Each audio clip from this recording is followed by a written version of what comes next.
Assalamualaikum warahmatullahi wabarakatuh. Perkenalkan, nama saya Dewi Sekarmaji dan rekan saya Alfain Syahrul Mubarak. Jadi di pertemuan kali ini kita akan membahas makalah tentang Syiah, yang dimana Syiah itu sendiri adalah semua orang yang di situ adalah golongan pengikut, pecinta, pembela, dan juga kayak apa ya, dia mengidolakan seluruh umat Ali, juga seluruh keturunannya beliau. Dan banyak sekali yang berpendapat bahwasanya orang-orang Syiah itu hanya berhenti pada Ahlul Bait saja, padahal tidak seperti itu. Selain dia tidak berhenti di Ahlul Bait, jadi ditambahkan mereka adalah orang-orang yang mengidolakan Ali. Ya, jadi uh,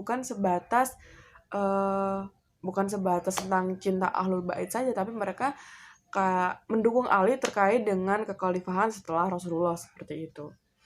Dan berbicara tentang sejarah munculnya Syiah, itu ada beberapa yang melatar belakangi. Yang pertama, ada pendapat yang mengatakan bahwasanya Syiah itu muncul ketika Rasulullah telah wafat. Jadi Ahlul Bait menganggap bahwasanya mereka adalah orang-orang yang paling berhak untuk melanjutkan kepemimpinan itu sendiri. Dan juga ada sebuah pendapat dari Dr. Andes Ahmad Amin.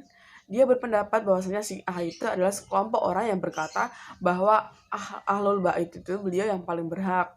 Hampir sama sebenarnya.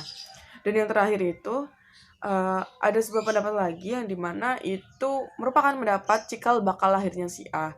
Jadi cikal bakal lahirnya Syiah itu adalah ketika Rasulullah masih hidup, itu orang-orang yang mencintai Ahlul Bait. Jadi ketika ditanya Syiah itu berasal dari mana sih gitu, kita bisa mengulas lagi bahwasanya ketika Rasulullah hidup, golongan orang-orang yang mencintai Ahlul Bait itu sudah ada. Sedangkan ketika Rasulullah telah wafat, jadi golongan Ahlul Bait itu mereka mengidolakan Ali seperti itu. Yang selanjutnya akan dijelaskan oleh rekan saya. Yang selanjutnya deskripsi umum tentang sejarah. Yang selanjutnya deskripsi umum tentang ajaran Syiah.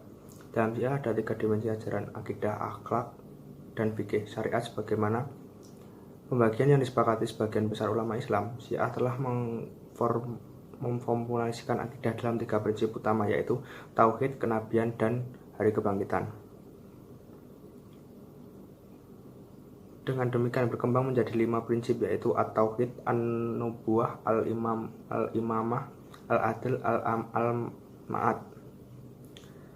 Yang pertama tauhid, yang kedua kenabian, yang ketiga al-amamah, yang keempat al-adl, yang kelima al-ma'ad. Perkembangan Syiah di Indonesia ditinjau dari perjanjian sejarah komunitas Syiah. Di Indonesia dapat dikategorikan dalam 4 generasi utama, yaitu generasi pertama Syiah sudah masuk ke Indonesia mulai masa awal masuknya Islam di Indonesia, yaitu melalui para penyebar Islam awal dari orang-orang Persia yang tinggal di Gujarat. Syiah pertama kali datang ke Aceh.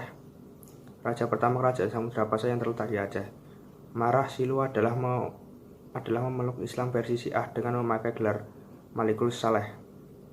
Penyebaran Syiah di Aceh juga ditunjang oleh tokoh-tokoh ulama termuka Hamzah Fansuri dan Syamsuddin bin Abdullah As-Samtrani, Nurdin Ar-Raniri, Bahrudin, dan Ismail bin Abdullah.